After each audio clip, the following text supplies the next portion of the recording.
Great news for all Spurs and England fans. Alan Mullery, we saw him carried away at Upton Park yesterday with what was feared was a fractured ankle, and World of Sport yesterday was the first to tell you that there was no fracture. Today, we can say that Alan believes he'll be ready to play again for Spurs next Saturday. I spoke to him just before the programme. He said, "I can still feel pins and needles in my foot, but I'm walking around now, and I must be the happiest fellow in the land." We are delighted. We're also delighted to bring you today the magic of Georgie Best, scoring one of his greatest goals, surely. Our big match guests today are Bill Nicholson, manager of Spurs, Bobby Moore, and in the studio, Ron Greenwood, manager of West Ham.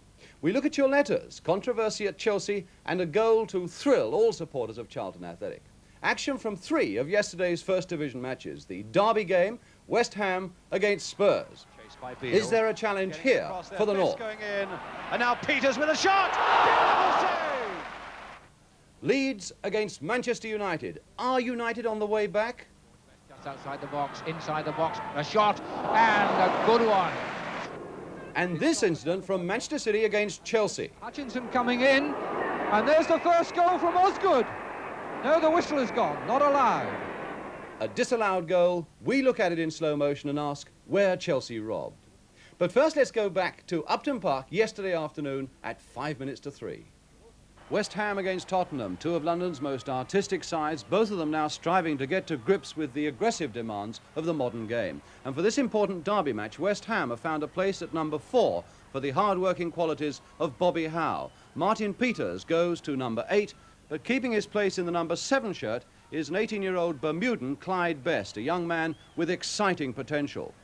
Meanwhile, Spurs, they've made a shock choice. They've dropped £125,000 worth of Martin Chivers, and they too have found a place for a youngster, John Pratt, the number 10, who will work until he drops. And then there's Jimmy Pearce at number 7, an exciting youngster quickly establishing a permanent place in the Spurs side. The gates were closed some 20 minutes before the start. West Ham's fine new stand is packed, and now we wait for referee David Smith to start the action.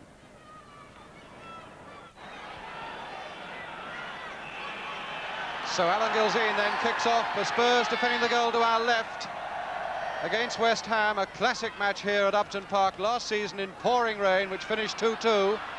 Mullery now for Tottenham.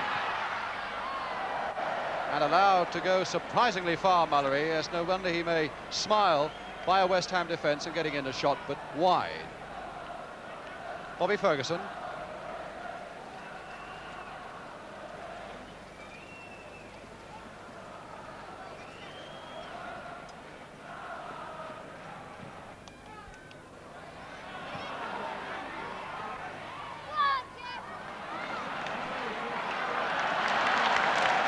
Yes, his concentration must not break for one moment against Hurst.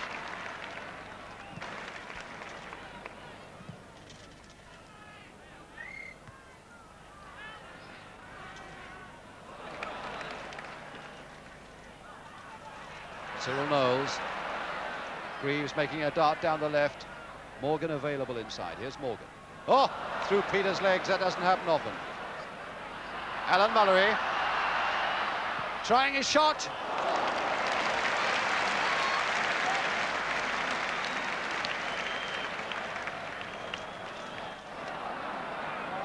Bobby Moore. Lampard. Best again, flicking that off beautifully to Brooking. And again, Collins in the nick of time. That was a good bit of service for Brooking from young Clyde Best. Here comes the corner from Sissons. Peters going in.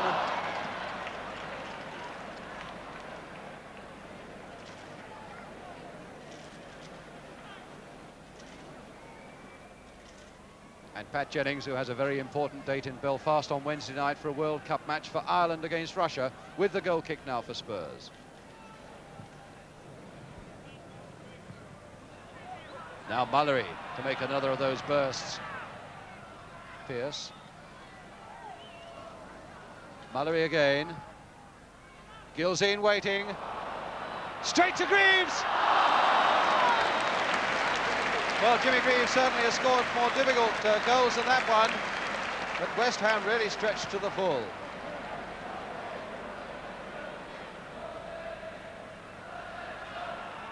Stevenson to Sissons. Chased by Beale, getting it across there, Best going in, and now Peters with a shot! Beautiful save! Magnificent save by Jennings. From number 8, Martin Peters, superb volley. And the sort of goalkeeping form, of course, that all Irishmen are hoping that this man can produce in that World Cup match on Wednesday night. But a corner to West Ham, Sissons to take it. Bonds going in powerfully, but unfairly getting a bit of extra height by climbing on Morgan. Billy Bonds, one of these adventurous fullbacks, always likes to come forward.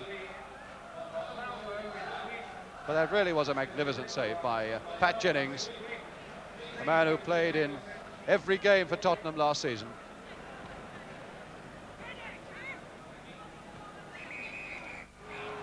Yes, the free kick, not unexpectedly given against West Ham. Beale to take it. Gilzean making a run for this one. Stevenson there. Peters away. To Brooking. Sissons laying it on beautifully now. Poor Brooking. Two men racing off ahead of him, but Brooking still going. Almost into the path of Hurst, but not quite. What a great run of some 50 yards by Trevor Brooking.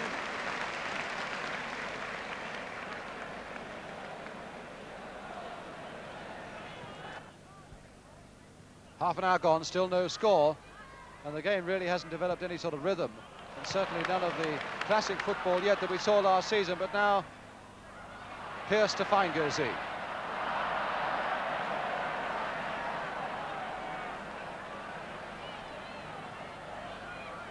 Bobby Howe.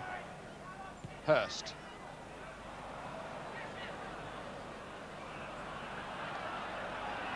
Roger Morgan for Spurs. Pearce and Beale has gone streaking in, but now it's Mullery for Tottenham. Playing it wide for Knowles. Plenty of white shirts up in that penalty area now. Corner. Which Cyril Knowles won with a willingness to run up that touchline for the overlap.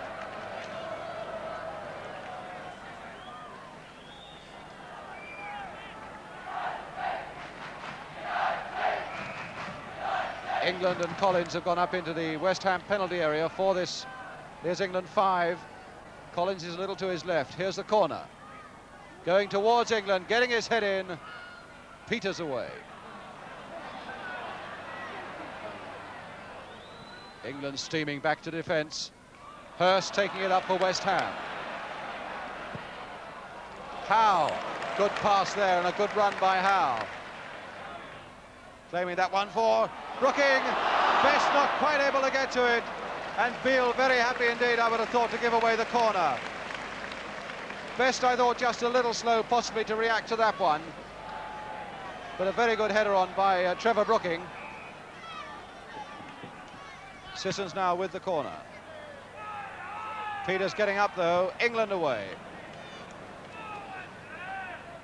And as Peters got up, obviously he was pressing down on a Spurs defender's shoulders.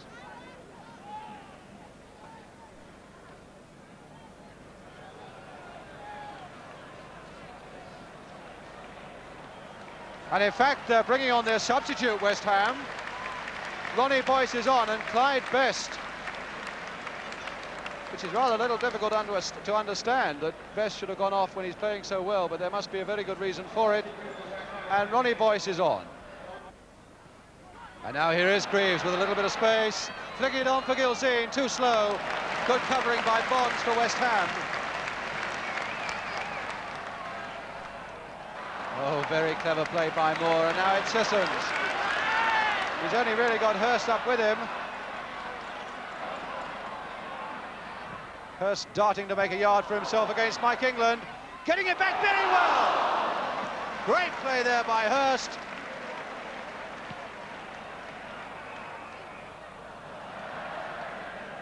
Geoff Hurst, who bowled himself into a photographer, knocking him over. I think may well have given himself a knock there, but really magnificent play to turn that back. And in fact, he's asking the referee to make sure that the photographers do stand back a little.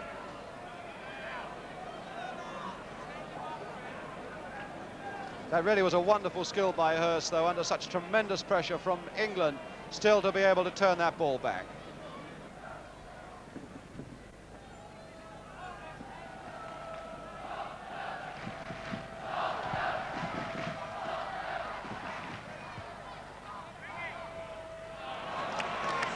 Peters to Boyce. And now Bonds.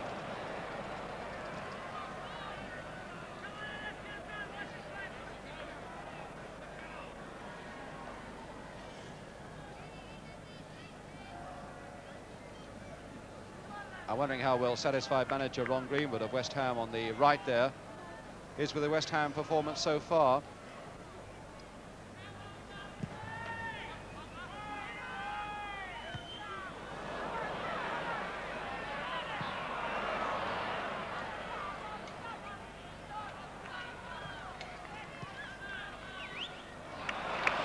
Bobby Moore to Sissons.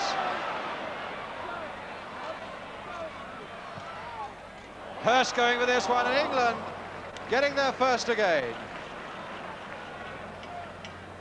And that really was a dangerous situation for Spurs, because both Hurst and Peters were lurking at that far post. If England had faltered, that almost certainly would have been that. But now at the other end, the flick from Gilzean, and the whistle had gone. Well, I wonder what Bill Nicholson feels. Also, the manager of Spurs on the left there, probably a little more pleased than he was with the determined efforts of Spurs than he saw at Molineux on Wednesday night. Gilzean and Greaves offside again.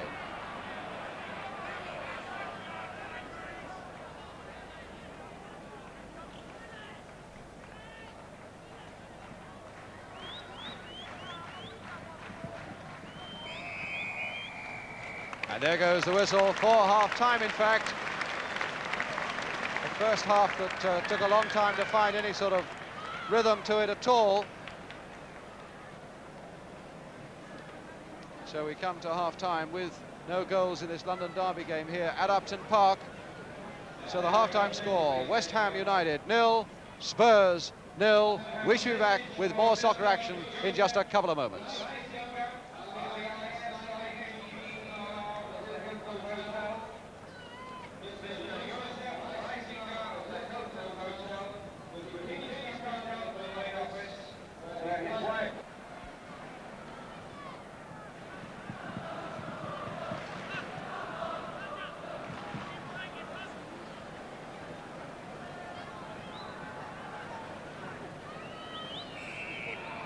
So no goals so far. West Ham kick off the second half now, defending the goal to our left. Bobby Moore to Billy Bonds.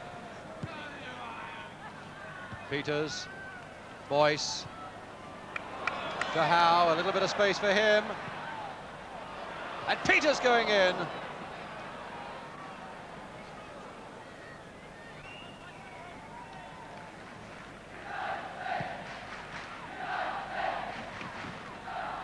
Greaves, Stevenson cutting it out.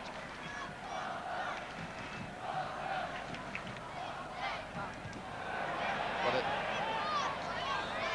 Boyce back to Moore. Moore again.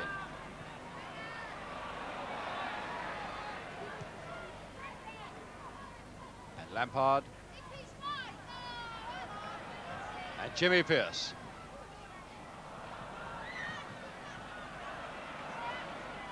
And now infield to Bobby Moore. Boyce. Oh, and Hurst allowed to come onto that one. Howe steaming up on the blind side of Morgan, but good control by Roger Morgan for Spurs. Finding Pearce, a flick to Greaves. And the whistle has gone, in fact. And certainly show business is well represented here at Upton Park this afternoon. On the left, Kenny Lynch, and on the right, Jimmy Tarbuck.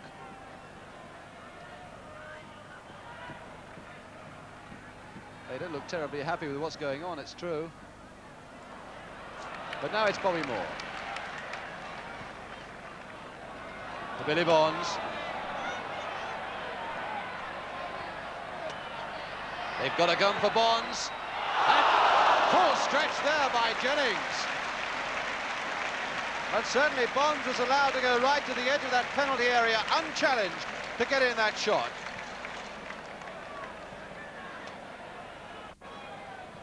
Well, perhaps that's the tempo for the second half. Peters now.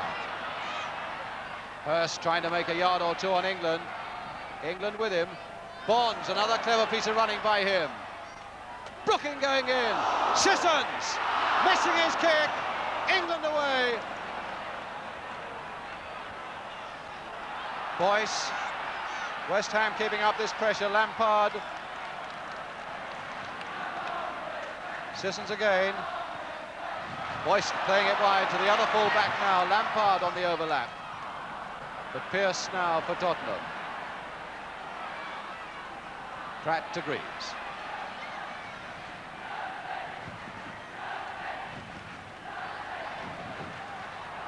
Mallory switching it now to find Morgan. And now Knowles. Gilzean waiting patiently at the far side. Moore away. Boyce. Brooking. Billy Bonds. Hurst nodding it into the path of Brooking.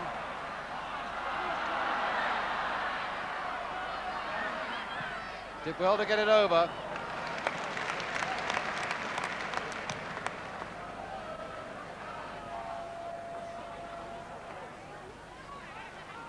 Ronnie Boyce. You sense somehow a greater urgency about West Ham in this second half, but this is Morgan now for Spurs. Pratt. Going past Boyce as though he didn't exist. Pratt. Morgan. And Moore. A fairly strong touch in the tackle, and now it's Bonds going past Knowles. Mallory trying desperately to cover. Getting in a shot again.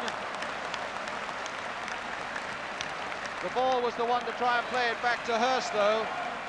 And Mallory in a fair bit of pain at the other end there. Looks as though he twisted either an ankle or a knee. Oh, he's in terrible pain. But of course he was really stretching to the full, Alan Mallory, in desperate pain.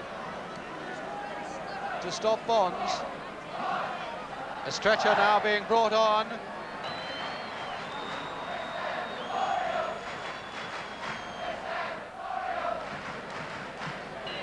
Tony Want, the substitute, in fact, is already on the field for Spurs. The number 12, he's a defender as well, so it's a good substitute for Spurs to have available.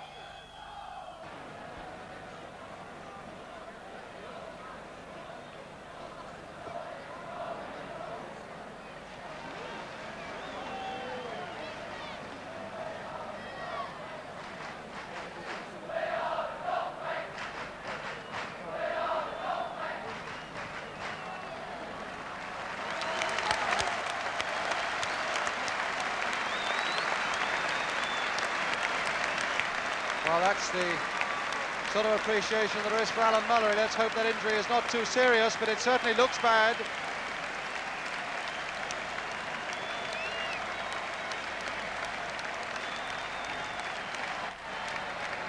Well, the sight of that suggests that there might well be a break there.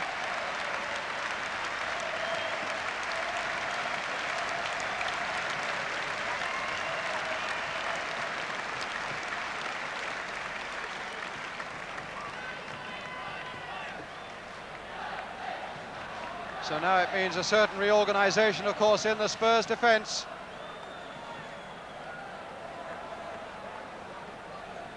Tony Want the substitute on, remember.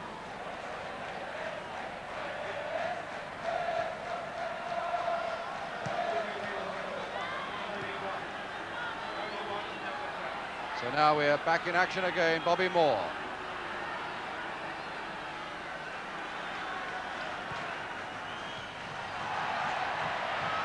Greaves being hustled by Brooking. And Spurs perhaps a little surprised to get the free kick, but now Greaves searching out Pratt.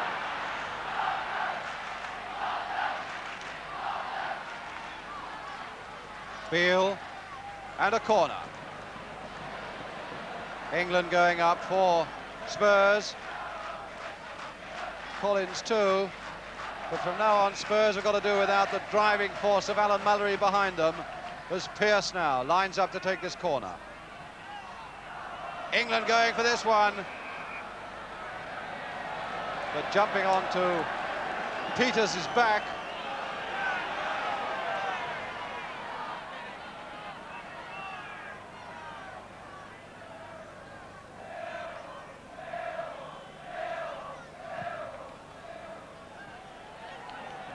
Jeff Hurst.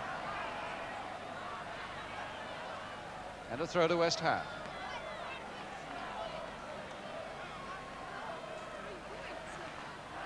Hurst to Boyce. Beale away. Almost into the path of Brooking. Howe. Now to Moore.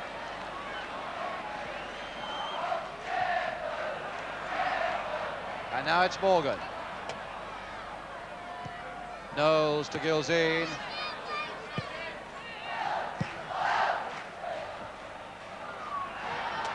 And Greaves going in on the blind side of Bobby Moore. No, just past. In fact, I think the whistle had already gone. The whistle, in fact, had already gone for a foul by Greaves on Moore.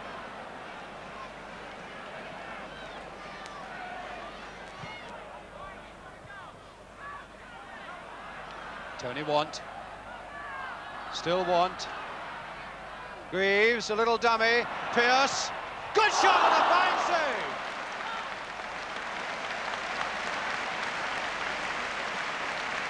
Beautiful shot, taken first time by Jimmy Pearce from that lovely little flick by Greaves. And a fair old save too by the man who's going to take this kick now, Bobby Ferguson.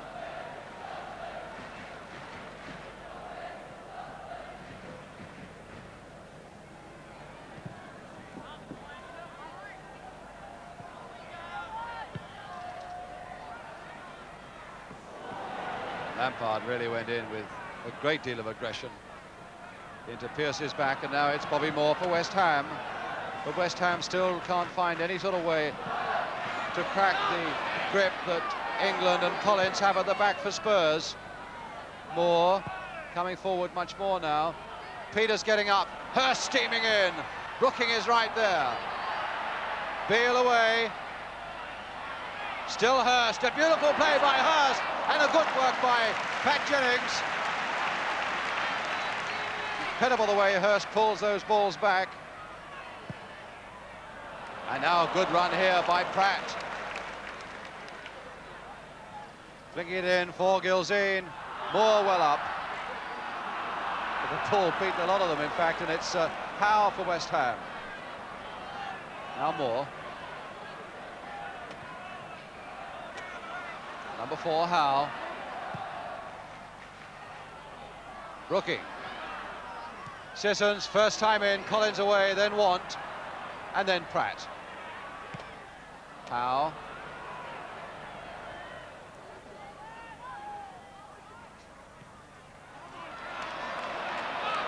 Well, West Ham have gone 5 league games without a win. They certainly don't want to make it 6. Bonds for them. England away. Very forthright piece of play by him. Bobby Moore, Peters. And Greaves relieving the pressure by finding the willing Pratt. Pearce calling for it on the right. Here's Gilzean on the left. Pratt completely unmarked on the right. Into Pratt. Just over. Very annoyed with himself, and certainly that whole West Ham defence opened up for him.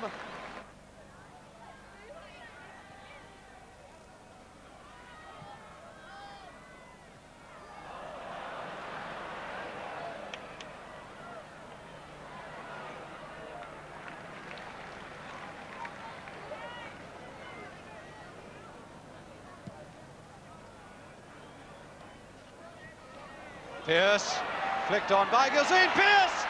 Goal!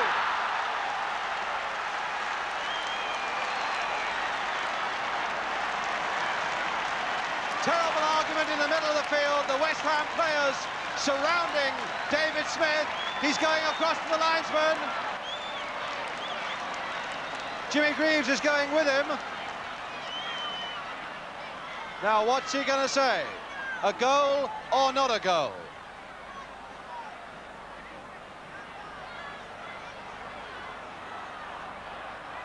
A long discussion.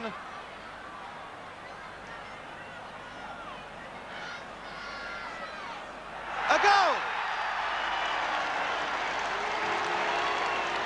So Spurs are ahead with 14 minutes to go. Jimmy Pearce, his 5th goal of the season in the league for Spurs.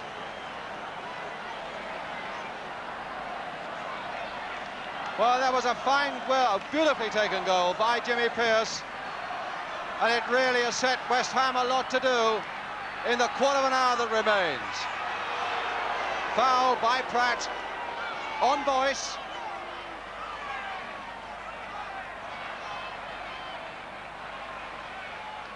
And the player's gone on without Mr. Smith knowing it.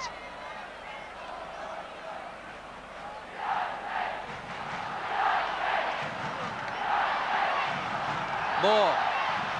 Hurst for once escaping. Boyce well up there. Brooking there too.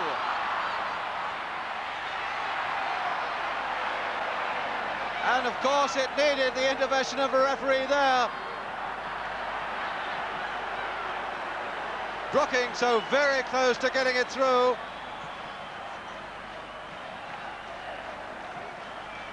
But a free kick instead to Spurs. Watch it.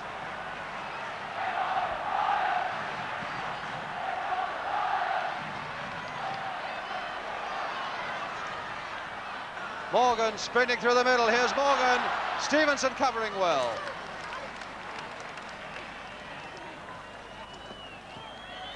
Bobby Moore. Peters. Frantic whistles in the crowd from Spurs supporters. And in fact, time is almost up, but there must be a fair bit of injury time as well. Bonds. To Howe. Plenty of big men waiting in the middle for this one. Among them, Peters getting his head to it. England right up there. Brooking. Oh, hitting Hurst instead of going in.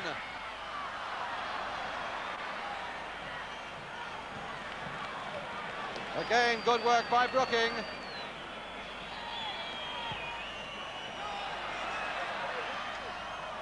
And Stevenson back to Ferguson.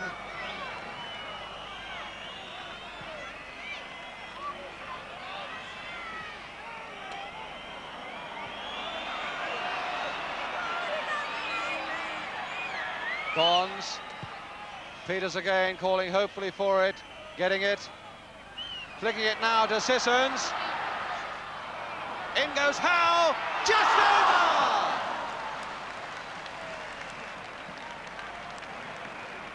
No disrespect to Howe, who really got in well there, but had that been a Hurst or a Peters there to head it powerfully downwards, then it might have been a different story.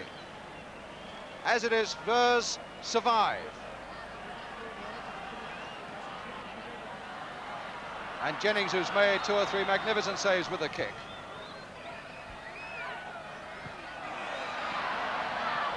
Stevenson holding Gilzean, but the referee saying it was the other way about. So it's a free kick to West Ham. Bobby Moore now. Peters. Lampard. Moore. There won't be many more moments for West Ham like this as it curls in again, away by Pratt. Moore again to curl another one. Looking for Peters. Hurst. Sissons. Over again. We've now played 2.5 minutes of injury time. That could well have been the last moment of crisis for Spurs.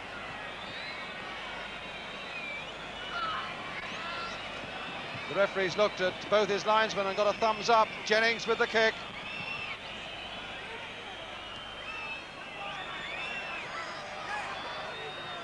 Stevenson to Bonds. To Howe. Brookie. Well followed and tackled there by Tony Want. Well, Bill Nicholson knows that the game isn't won until the last whistle, so he's not counting any chickens yet. Bobby Moore.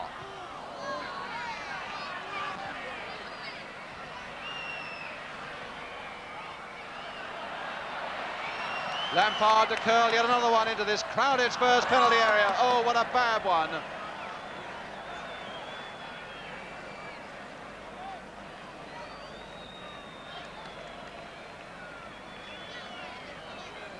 Well, Ron Greenwood on the right must be a little worried at the lack of rhythm that there's been about his side the whole afternoon.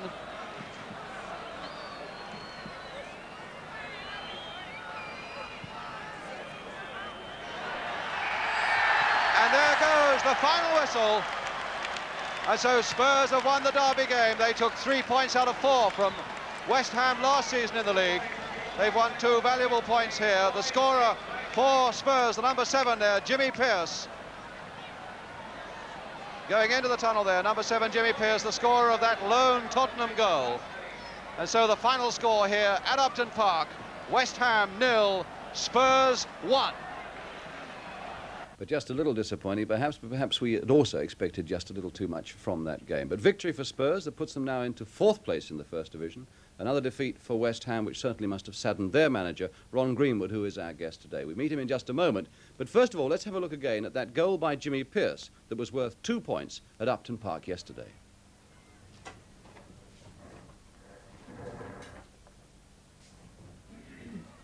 Pearce, flicked on by Gazine. Pearce! Goal! Ron, could you just clear up for us first what happened to Clyde Best yesterday? He disappeared from the field when he was playing very well, and some people were a bit mystified by it. Yes, contrary to expectations, he wasn't called off. We never call anybody off at West Ham. Yeah. But he did injure his knee down in the corner. If you remember, when he got up from the ground, he had a white mark off. He fell right on the touchline when he was in a tackle with Knowles, and in consequence we found out afterwards he'd injured his ligaments, which we hope won't be too disastrous. He was playing very well. Do you think he's only 18 years of age, from Bermuda. It's an unusual thing to get a player from there. Do you think he's a possibility of making a start? Well, right from the word go, when we saw Clyde, he was recommended to us by the Bermudan national coach, Graham Adams, and when he first came over, we looked at him and we sensed we had a gem of a player if everything went right. He had problems, of course, away from home, 18 years of age, or 17 when he first came, and in consequence he's settled down very well. He's got good character.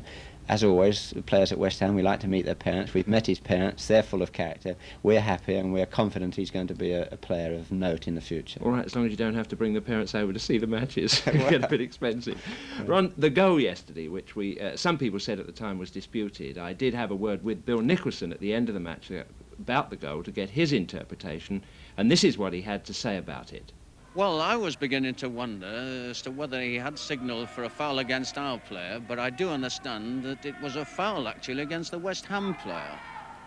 Well, so therefore, that was why the referee overruled the appeal by the West Ham players.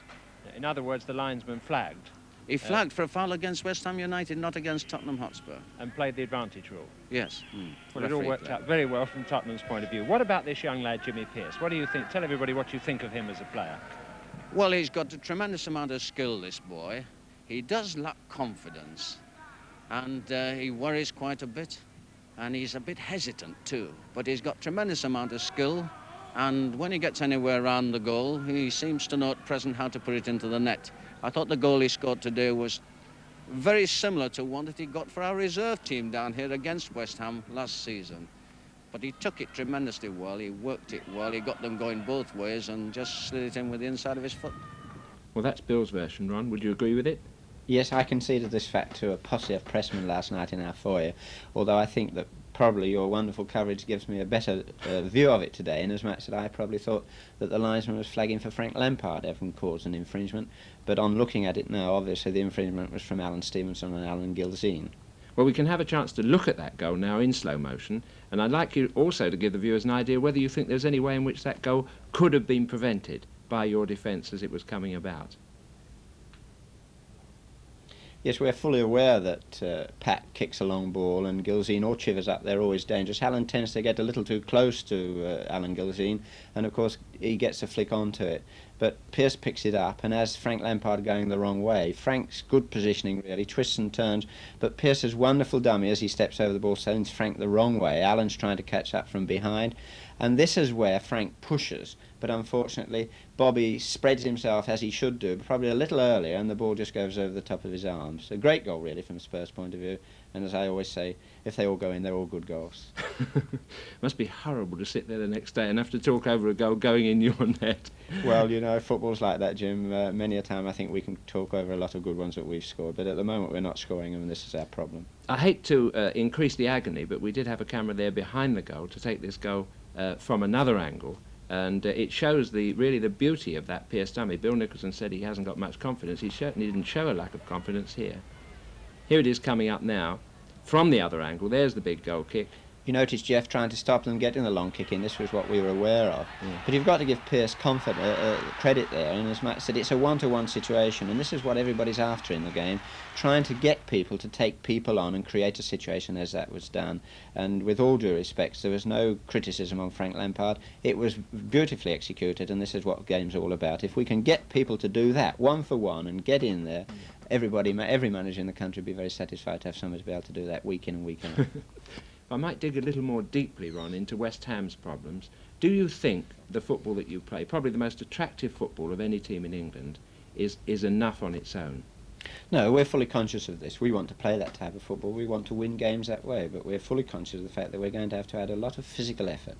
And the word effort on top of physical obliterates a lot of thoughts that other people have about what physical means. Well, there's some beautiful moves yesterday that you did in the game. Here are two of them here. Really perfect, fluent West Ham attacking moves. You see them building up. That lovely ball back from Sisson. A simple layoff from John back to Jeff, and Jeff hits a long one out to Bobby Howe, who curls one round early, which is one of our best balls, but unfortunately Clyde just can't get to the ball that Brooking heads back. He's a yard away from success. Yes, this is what it's all about, and this is what makes success or not success. Clive's come into the game, he's just a wee bit short of first division pace. There's Bobby again there.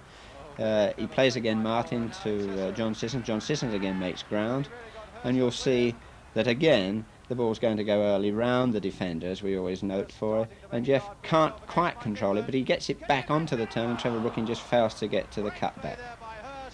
It looks flowing and it's there, but we've got to do a lot of other work midfield to stop other people when they've got the ball. This is our problem. Have you got to be more aggressive as well as more physical? Well, aggression, in as much as like Ramsey says about going down to Mexico, instead of tackling from the back, work hard and keep with people. Work hard to keep, tight with people.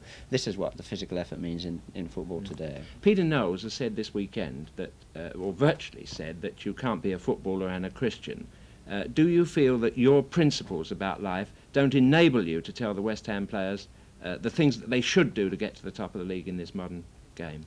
Well, the things that I tell West Ham players to get to the top of the league are the things that I believe in and that we all believe in. We'll get there if we put a little more effort into our play. The football is there. I can't bring myself to tell them to do things that are not outside the rules of football, if that's what you mean by being Christian. It's just a question of moral obligations to the fact that it is a sport and nobody wants to be maiming somebody else. Like Jeff, I'm sure if Jeff's not careful, if the referees don't give him protection, somebody will break his leg one day, the way they tackle from behind. This is the type of thing that we can't tolerate, and we don't want to be part and parcel of it. So you think this is stifling your chance of winning, this type of tackling and things? No, I don't think so. It's up to us to be that wee bit quicker. It's up to Jeff to come away a bit quicker. It's up to other people to come away a bit quicker. So if people are trying to stab you from the back, you're not there when they stab. Yeah. Ron, thank you very much indeed for coming in. I wish you luck with your brilliant football in the future, and I'm sure you won't mind, before you leave, just having a look with me and the rest of the viewers at the cuttings that we took of Alan Mullery's game yesterday before he went off the field. You never really miss a character until you think he's not going to be there, and I think Bill Nicholson must have been very worried that this man might not have been there for the rest of the season. Right at the start of the game, he imprinted himself on it. There he is, ghosting past a player. He wouldn't be very happy with that shot, which rather dribbled by the post, but you can see his lovely attitude to the game here in the smile on his face, ready for the next attempt. And it came soon afterwards. He up supporting his forwards all the while. There he is, number 4. He collects this ball, and this time he shows the power that he has got in the shot. Wham! And Ferguson is beautifully positioned there, makes the save look very easy, but there was plenty of power in the shot. Once again, Mallory in familiar position, up, forcing his forwards on. There he is, always ready to take the ball. And watch the accuracy of this cross to Gilzine, who muddles it a little bit, but it comes to Jimmy Greaves, and I think he scored a lot of easier chances than that one. But there's a chance of him picking up the ball on the left wing. Watch that lovely reverse pass to catch the defence and give Knowles a chance to cross and force that corner. But he's just as more than adequate, in fact, in defence. See the way he spots that run from Peters, and it isn't easy to spot Peters when he's coming through on the blind side of a defence. And here again, as this builds up, he's in number 4 there. You'll see Howe make a dash, and Mullery's awake and aware of it. And he gets there in the nick of time to prove that he can defend as well as attack. Jimmy Hill there on Alan Mullery, and as I told you at the start of the programme, tremendous news about Alan. He's told us himself that he now expects to be fit to play for Spurs next Saturday against Manchester City. Now it's time to have a look at one or two of your letters, and we've really had a mountain of mail this week about that disallowed Chelsea goal against Crystal Palace from the free kick at Stamford Bridge last Saturday. If you remember, Chelsea were awarded this free kick just outside the box. Steve Kember of Crystal Palace encroached certainly to within 10 yards, and although Hollins rammed the ball home, the goal was disallowed. Keith Wallace of Edmonton writes, if Palace had behaved themselves and stood away 10 yards, Chelsea would have been a goal up. But because Palace broke that 10 yards law, their goal remained intact. Let's just have a look again at that incident. Well, here you can see the referee doing his best to get the block back 10 yards away, and there you can see Kember on his toes, ready to come in and encroach, which in the end he got his name taken. Now you can see Kember, he's the nearest player to that white splodge, which is the ball. He's within, I suppose, 1.5 yards from the ball, and the referee, quite rightly, is about to take his name. But the question is, should he have allowed Crystal Palace to have got an advantage through breaking the rules there? Because unquestionably the goal was disallowed, although from Chelsea's point of view it was a perfectly fair goal. You can see it go screaming on then into the back of the net. But now Martin King of Battersea takes it a stage further, because he says when that kick was taken the second time, at least 3 Crystal Palace men in the wall were only about 4 yards from the ball, and the referee in that case took no notice. Yes, Martin King, you're absolutely right, and you can see here very clearly that the players encroached to within 3 yards of the ball before it's kicked, obviously gaining an advantage, and play was allowed to go on. But as far as we're concerned, it's all part of the continuing unhappy saga that occurs with the 10-yard rule and free kicks. It annoys you, it annoys us, and the sooner something's done about it to stop it, the better. Andrew Goddard is next. He comes from Chingford and he's aged 11, and he writes, why do most footballers in the British Isles have 6 studs on their boots, as I have 13 on mine? Well, your answer, Andrew, comes from Bobby Moore himself. Well, Andrew, these are the 2 types of boots that I think you'll find most professional footballers will be issued with throughout the country.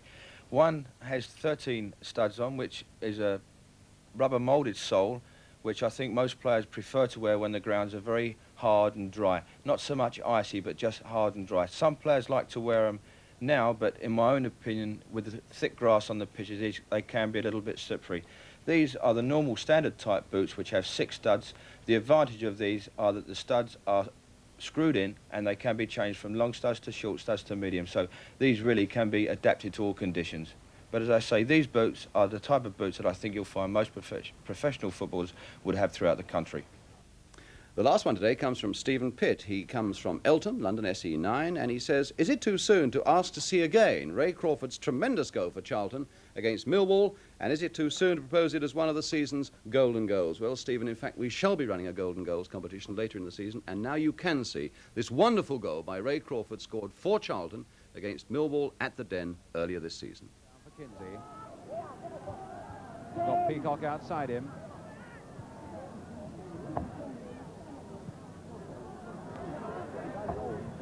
Good piece of play there by Peacock. Crawford. And a good shot on the turn by Crawford. Oh, a magnificent goal by Ray Crawford. What a beautiful goal. Well, a little earlier on the big match today, we saw a disallowed Chelsea goal from last weekend. This weekend, they've had another disallowed goal, this time in their match against Manchester City up there at Main Road. Let's decide now whether it was a good goal or whether it was a bad goal. This time, we'll see it in slow motion. We see it first of all now as Houseman there, harassed by Book, the number 2, rides that tackle beautifully, the number 10 Houseman, just keeps it in fact. You'll see a little puff of white possibly as the ball gets almost onto the line. Waiting in the middle for it is Hutchinson. Now this is what you've got to decide, whether Hutchinson here impedes goalkeeper Corrigan or whether he's going 100% for the ball. To my mind, it looks as though he's going for the ball, but nonetheless the ball comes to Osgood, in he goes, but the goal is disallowed. Well, do you think it was a fair one, or was it not a fair one? It's up to you to decide. The referee said no, and Chelsea came away with a point. No doubt they were satisfied with that nonetheless. Our last match today is a fine match that they had up at Ellen Road yesterday. Leeds United, the champions, against Manchester United, struggling so hard to find some true form again. The commentator up there at Ellen Road is Keith Macklin. The pictures come from Yorkshire Television.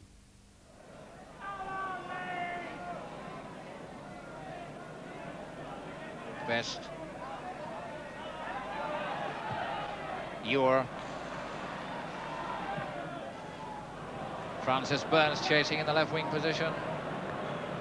Throw to Leeds.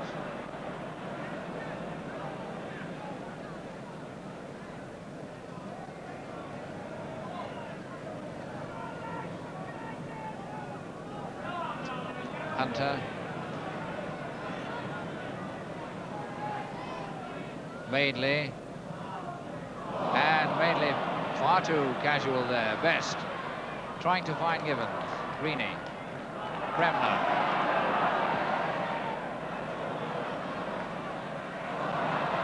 Cooper coming up. Bremner.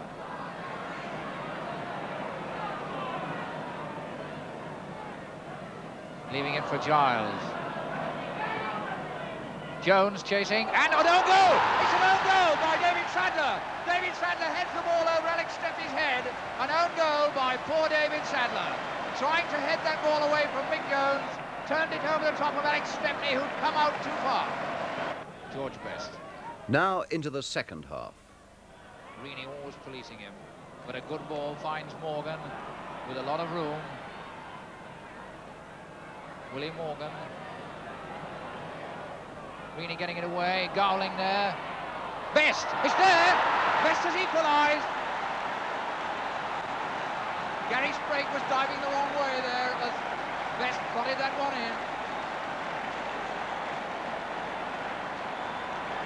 Georgie Best there having a quiet afternoon suddenly pops up, and as Gowling put that ball across to him, his shot went past Sprague, and Sprague seemed to be going the wrong way.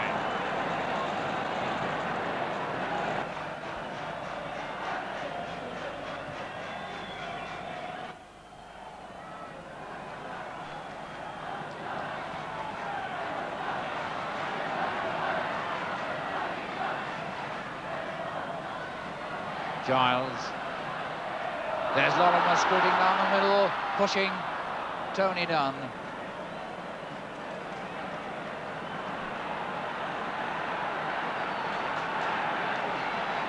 Another corner. Leeds 1, Manchester 1. Crowd getting warmed up now, both ends of the ground. Leeds fans and Manchester fans, one game. Here's the in-swinging corner. Nicely taken by Stepney.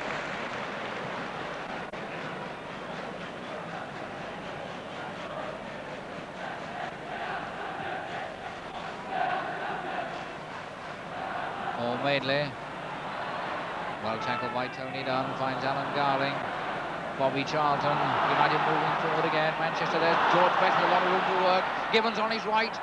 Best again. A glorious goal by Best. What a magnificent goal by Best. A masterpiece of a goal by Best. Spring never moved. That's the sort of goal that makes Georgie Best the world-class footballer he is. For the first half of this game, we hardly saw him. Sadler going up the right. Coolly putting it over there to Hunter, to Morgan. Sadler, and here's Best herring in, and for once in a while he misses his kick.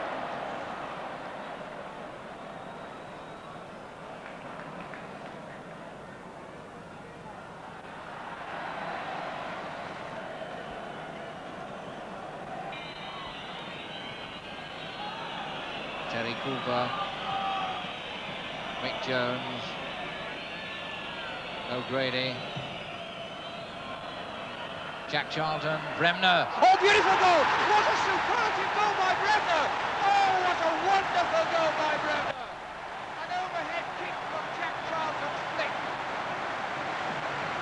Bremner, a wizardry. Jackie Charlton flicked that one over, and an overhead kick by Billy Bremner.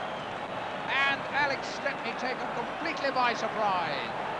So Leeds break. Giles. Lorimer. Lorimer won from 40 yards. Oh, what a beauty!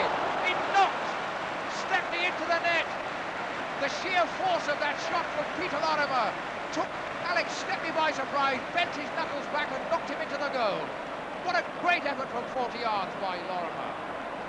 And that's how it finished, 2-2. They do say that Peter Lorimer's got the hardest shot in the game. I'm sure Alex Stepney would agree with that. Can you think of anyone with a harder shot?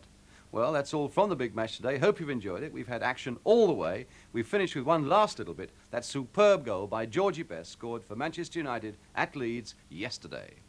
Garling, Bobby Charlton, United moving forward again. Manchester there, George Best with a lot of room to work. Gibbons on his right. Best again. A glorious goal by Best. What a magnificent goal by Best.